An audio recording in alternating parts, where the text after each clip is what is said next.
On this episode, we take an in-depth look at a pedestrian advocacy group in St. Paul.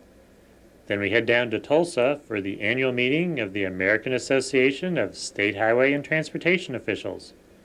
Pedestrians in Boston are concerned about the Big Dig Highway project. And finally, we check out an innovative drainage system in Houston. Stay tuned.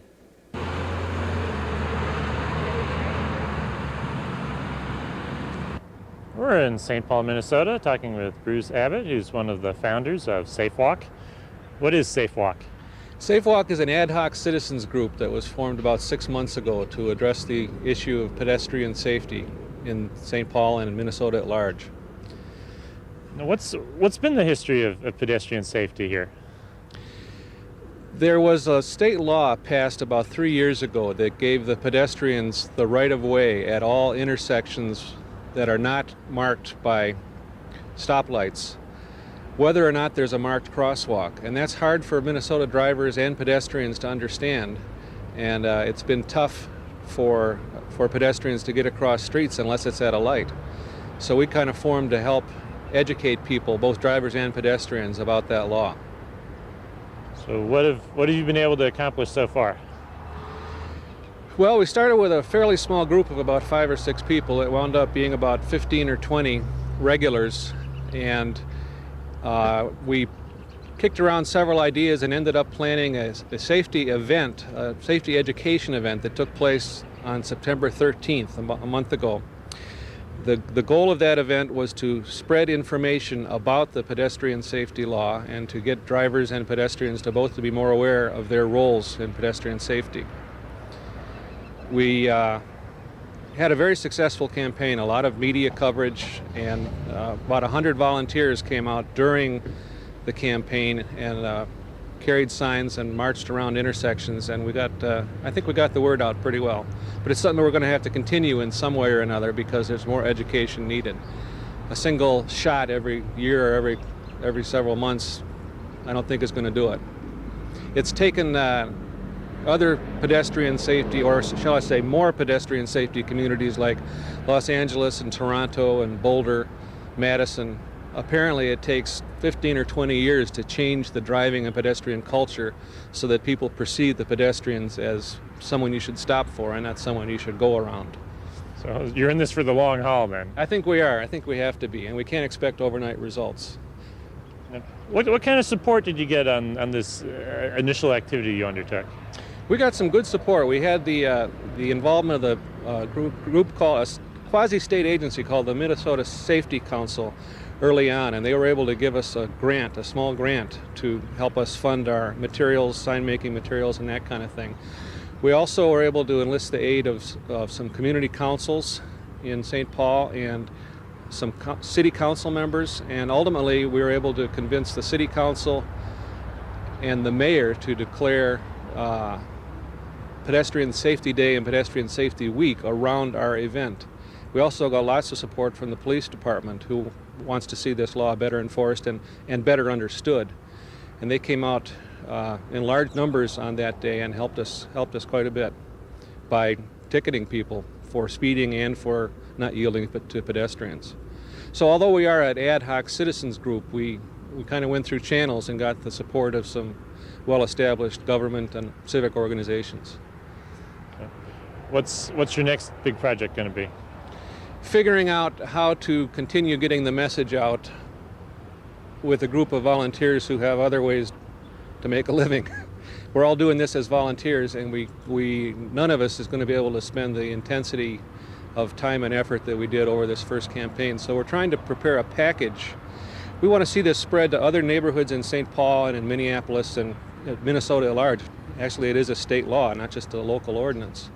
So we're trying to put together a package of materials, sign ideas, our interpretations of the law, ideas for billboards, actual signs that we can transfer from group to group so that this message will pop up with the help of various groups in different neighborhoods over the course of the year and the years. I think maybe our group may want to make it an annual event that we put an effort into, but we want to spread the word. We're planning to have a workshop, in fact, in the spring where we invite neighborhood groups from all over the Twin Cities and show them what we did to put this on and how we can help with the next ones.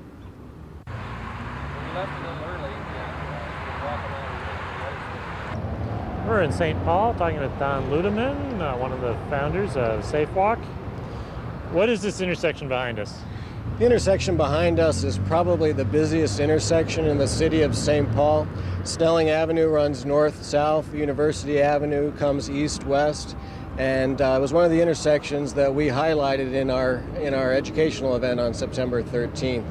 We had about 20 volunteers at each of 7 different intersections along the length of Snelling Avenue, and basically they held placards and crossed with the signal, and also handed out brochures to pedestrians because we felt that both motorists and pedestrians needed to learn more about the Minnesota State crosswalk law.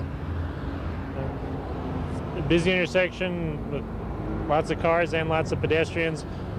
Why would you have a lot of pedestrians around here? We're next to a major shopping center here. There's a grocery store, department stores. Also, it's an economically diverse neighborhood, so there's a lot of people who come and walk to the store. Plus, we're close to a major freeway, Interstate 94, so there are a lot of people driving here as well. This is called the Midway section of St. Paul, and it literally is midway between Minneapolis and St. Paul. So there's a lot of traffic, both pedestrian and auto, coming through here, and buses, as you can see. An obvious choice for your demonstration. One of the main points of taking your action on the 13th was to get attention to what the law is and the problems that pedestrians face. What kind of attention were you able to get?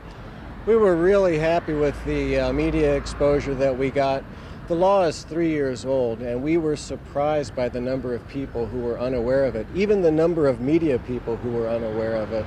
And from 3 days before the event, on the Saturday before, we were on the front page of both major dailies, the 2 dailies in both St. Paul and Minneapolis, on the front page of their local section or their metro section.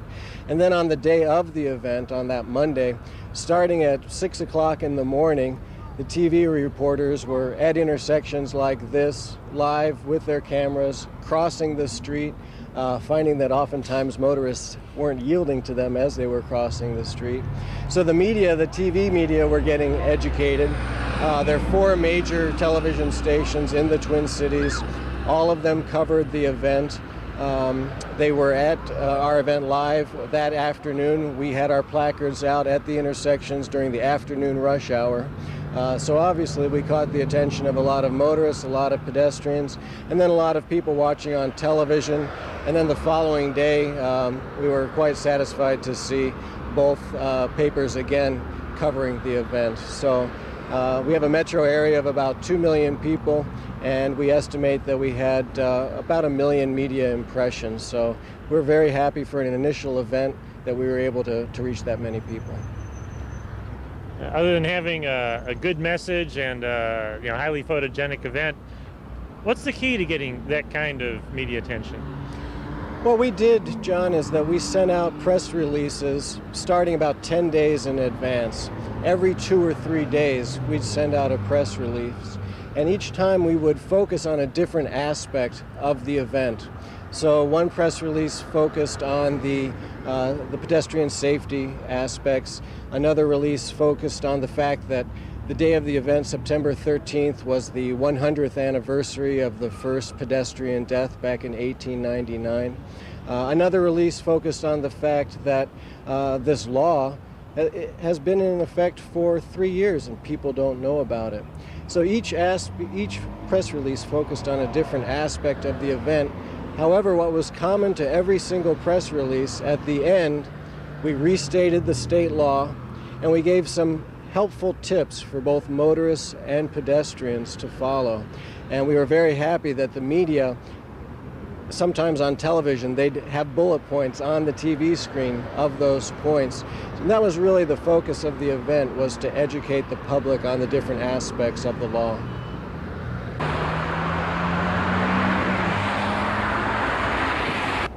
We're talking with Tim Burkhart, who is intersection captain at Selby and Snelling. What did an intersection captain do? We had captains at each of the major intersections where we did our event, and the intersection captain was there to coordinate the people that came out, and actually before that to help recruit people to a specific intersection. And then at each of the intersections we had a bin full of supplies, including safety vests for people to put on, and a bunch of literature and bumper stickers we were passing out. We signed people in to keep track of who came. And, most importantly, we were trying to keep people moving, trying to keep people from getting out of line, though that really wasn't a problem here. But, looking out for safety if anything crazy came up, which I don't think we had any of those incidents, but we tried to be ready for that just in case. But otherwise, just being in charge. What do you feel you accomplished at your intersection?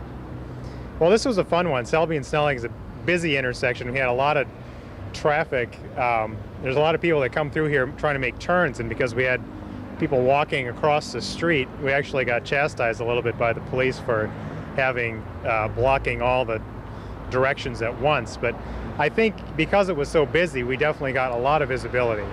A lot of people coming through here at rush hour, and we also had a lot of people, half a dozen people brought their little kids in strollers, and I really enjoyed that, or some bigger kids. It really made it like, people of all ages out here, and there's no reason why people shouldn't be pushing their kids across the street, even though we did have a few hecklers say, what are you bringing your kids to an event like this for? Which those of us involved thought was really ironic. But, mostly it was visibility. We got the message out. We had these signs, going back and forth. And, by the number of people that honked and waved and supported us, we know they appreciated it. And the number of people that, flipped us off or made other gestures or flew through the intersection, we know we got their attention too. And if someone in another city, say Minneapolis, wanted to organize something like this, you're right down at the grassroots level as the intersection captain. What suggestions would you have for him? What suggestions would I have? I think people are interested in this issue. It wasn't hard for us to get, over 100 people out here. So I think maybe first of all, just realize there's a lot of, latent frustration out there, and so people want to participate or will support the effort. In terms of logistics, I think it worked well because we had a busy street that helped us get the media out and helped us reach a lot of people. That made sense. We did our event at intersections with stoplights, which is a little bit confusing because the law we're talking about actually deals with uncontrolled intersections. But certainly for safety and orderliness, I would recommend that people do an event like this at a stoplighted intersection where it's safe.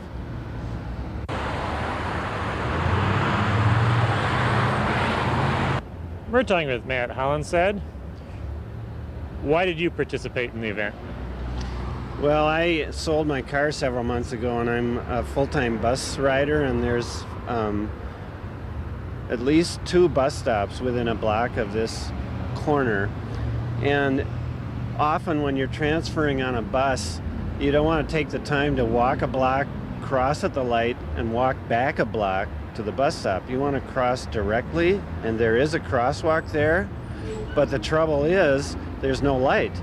So the cars don't think of it as a crosswalk. So it's very dangerous for the bus rider to transfer directly using that crosswalk.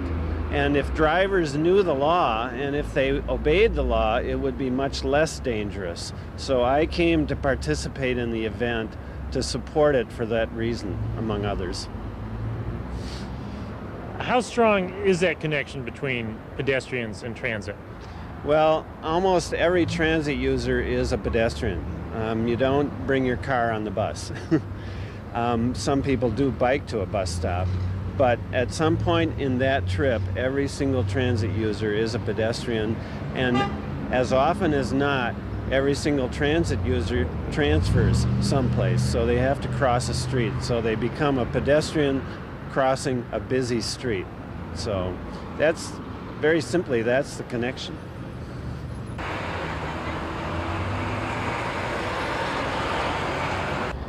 We're talking with Kirby Pittman. What was your interest in the crosswalk campaign?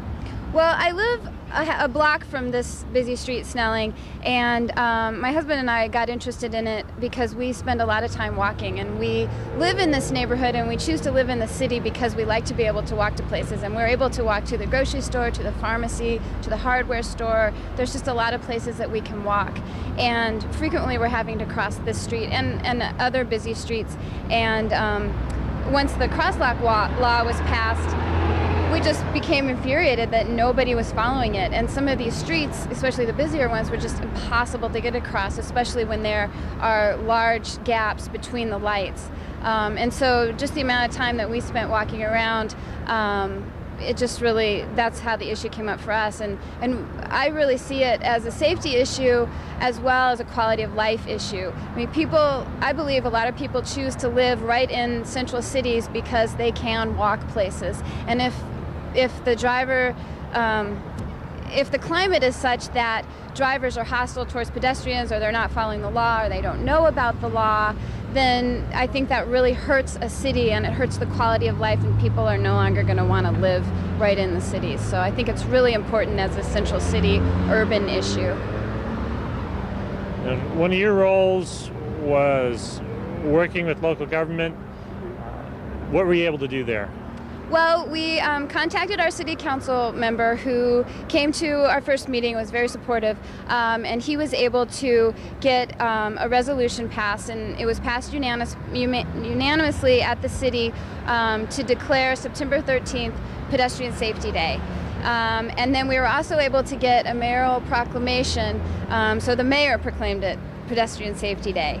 And because we had the support of the city council and the mayor, we were also able to get the police involved, and they were great. They came and pulled people over for the pedestrian law, for not stopping for pedestrians, and also for speeding, and we had them out on horseback and in their cars, and they were very supportive of the effort and really appreciated the fact that we had, as neighbors, organized this and then involved them, and I forget the number, but they gave out quite a few tickets that day. So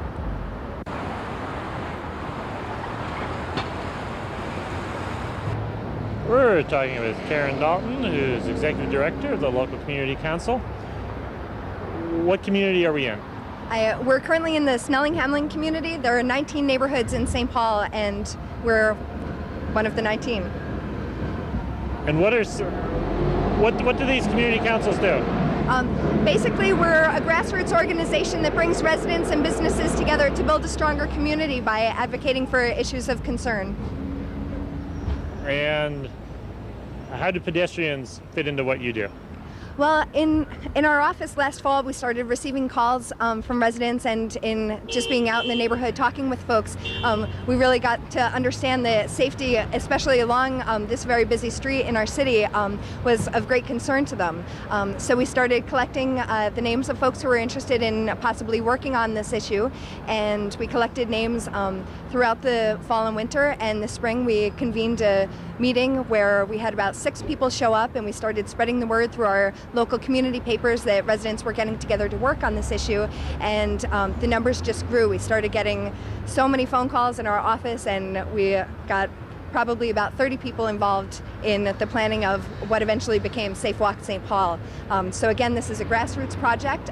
We're really excited about the success of it. We had over 120 residents come out and volunteer on our Safe Walk St. Paul Day. And what's another exciting piece about that is some of the folks who came out to work on this issue had never been involved in neighborhood issues before.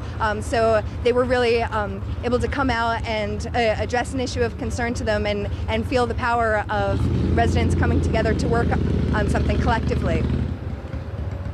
And is this something that is spreading to the other community councils?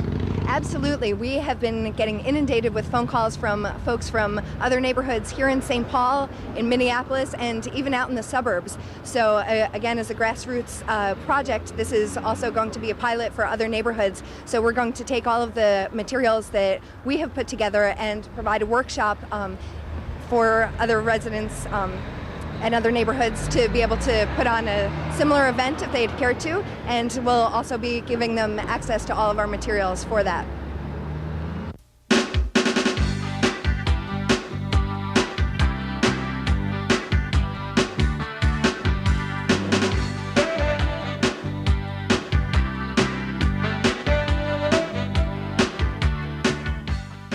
There's a simple way to remember Minnesota's pedestrian law.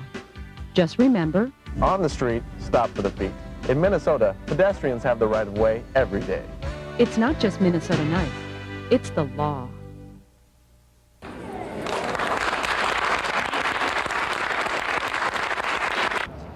We're in Tulsa, Oklahoma, talking with John Horsley, who's Executive Director of AASHTO. What does AASHTO stand for? It's the American Association of State Highway and Transportation Officials. And what is it that you do? All the state departments of transportation in the country get together, and we're the outfit that sets standards on how to improve safety, how to build better roads, sidewalks, bike paths, you name it. And then when the states get back to them, they go out and build them. And you've had your annual meeting going on this week in Tulsa. What happens at your annual meeting? Why do all these people come here? Well, we have committee meetings of our experts, the Standing Committee on Highways, Subcommittee on Design, various committees on traffic engineering and safety, get together, compare notes on what they're seeing in their states, talk about the state of the art, how to improve things. And then we have a policy agenda where the board of directors sets policy, and then 2 days of exchange of ideas. What is the role of state highway administration in creating a good pedestrian environment? Well, pretty much the states set the rules and come up with the design standards to which most city streets, county roads, and state arterials are built to. And AASHTO, you're revising one of the main manuals used by engineers, the Green Book. How does the Green Book get used? Well, when a design engineer is taking a look at a project, it refreshes his memory, and he goes back to it and say, you know, what is the guidance for how to do the best job possible? This year, we just put out a new Green Book addendum on bicycle paths and bicycle lanes that we think will lead to much safer practice in that field, and we are concerned about the pedestrian. Are you going to have a similar guide for pedestrians in the future? Well, you know, we have a group called Thinking Beyond the Pavement, context-sensitive design group that's taking a fresh look at how we make city streets safer and more pedestrian-friendly.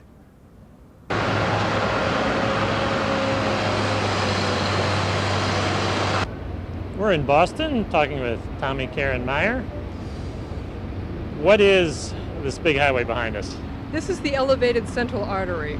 And the big project in Boston is known as the Big Dig, and that is putting the elevated central artery underground into a tunnel of 8 lanes. And you're involved with a group that's involved with this. What's the group? The North End Waterfront Central Artery Committee. And our role is basically to keep track of how the construction is happening, to make sure that we residents are going to be able to survive the construction. And what are some of the issues you've been dealing with? Dealing a lot with pedestrian access, a lot with noise, a lot with the types of equipment they're using, and truck routes. The hours of operation is also a big one. Now, what are some of the things that they've had to do to maintain pedestrian access? What have been the difficulties there? Well, in a lot of places, they've marked the alignment, if you will, or the central artery corridor where they're working, the work zones, with these big panels that are about 6 feet tall, and they sit them on top of Jersey barriers, so that essentially they've made a wall. And in places like right behind us where we have 2 work zones on either side of the pedestrian access, we had a tunnel. And one of the ideas that we came up with were plexiglass panels so that one could see through what was coming ahead, because the walkway has some serpentine curves to it, and it was very, very scary to walk through alone. And someday we hope the project will be done and the highway will be covered up. What are you looking forward to when it's completed? Well, they're promising us in 2004 the elevated artery will have been demolished or will be being demolished, and we're getting a lot of open space, and some of that open space will be green space, some of it will be community buildings, some of it there's a mass horticultural project that's going to be built farther in the northern area, actually the southern area. We're looking behind me off the north end, we're looking at a number of park areas that we're hoping to have created. We also have a lot of what they call boat sections, which are where the cars will come up out of the tunnel and go back down into the tunnel or porpoise in and out of the tunnel. And we are working very hard to get ramp covers for that so that there is pedestrian access in and around.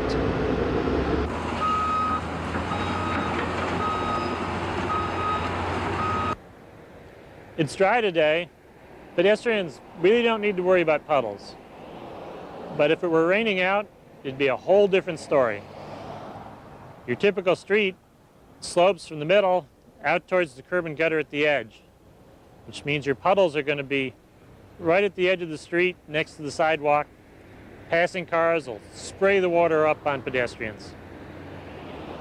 We were in Houston recently, where they've come up with an innovative solution. They're rebuilding San Jacinto Street with the drain several feet away from the curb. The water will be draining into the street, away from the sidewalk. Passing cars won't spray pedestrians at all. A little thing that can make a big difference for pedestrians. Visit us on the internet at www.pedestrians.org.